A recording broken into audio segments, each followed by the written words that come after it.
Bonjour à tous et bienvenue dans ce nouvel épisode de Cyber Hebdo, la série hebdomadaire qui vous décrypte l'actualité de la cybersécurité chaque lundi en moins de 5 minutes.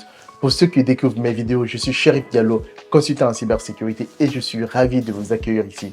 Sans plus tarder, allez, let's go. Actualité numéro 5. Le gouvernement canadien prévoit d'interdire le Flipper Zero sur son territoire car il semblerait que les voleurs utilisent ce gadget pour dérober des voitures. Pour ceux qui ne savent pas, le Flipper Zero, c'est un outil qui permet de hacker des produits électroniques, y compris les systèmes de verrouillage des voitures. Suite à une augmentation des vols de voitures, le gouvernement veut empêcher l'importation, la vente et l'utilisation de ces gadgets.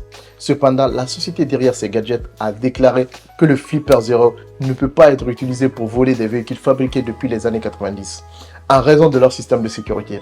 Suite à cette annonce, peut-être que les autorités françaises feront de même dans les mois à venir. Actualité numéro 4. Verizon, l'un des principaux fournisseurs de télécommunications aux États-Unis, a récemment averti que près de la moitié de ses effectifs a été touché par une fuite de données, ce qui équivaut à peu près à plus de 63 000 employés.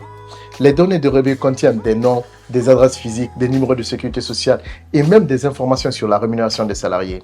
Cette fuite de données a été attribuée à un employé de Verizon qui a accédé de manière non autorisée à un fichier contenant ces informations. Heureusement, il semble qu'aucune exploitation malveillante n'ait été constatée jusqu'à présent et Verizon travaille activement à renforcer ses mesures de sécurité interne pour éviter des futurs incidents similaires. Cet incident met en lumière le risque que les menaces peuvent venir également de l'intérieur d'une entreprise.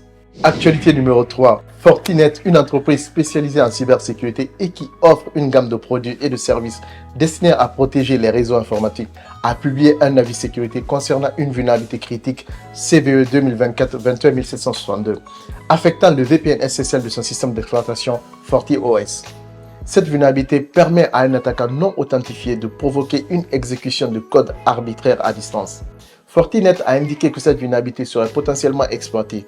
L'ANSSI de son côté recommande donc fortement d'appliquer le correctif le plus rapidement possible. Par ailleurs, l'éditeur recommande de désactiver le VPN SSL si l'application du correctif n'est pas possible. Fortinet indique en effet que la désactivation de l'interface web n'est pas suffisante. Actualité numéro 2. La semaine dernière, une série d'attaques DDoS a frappé de plein fouet les services en ligne du Crédit Agricole et de la Poste, plongeant leurs plateformes web et applications dans l'obscurité pendant plusieurs heures.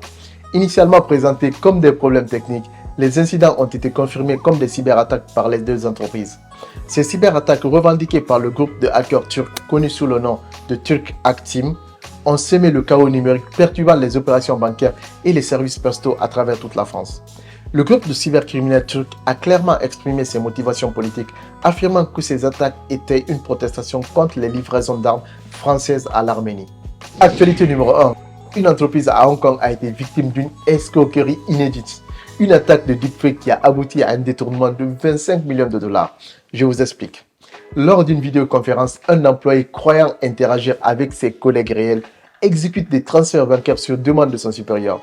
Mais le pauvre, ce qu'il ne savait pas, c'est que tous les participants, sauf lui, étaient des simulations générées par une intelligence artificielle.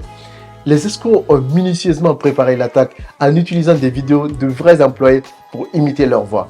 Cette affaire soulève des préoccupations sur la sécurité des communications numériques et met en garde contre l'essor des deepfakes dans le domaine professionnel.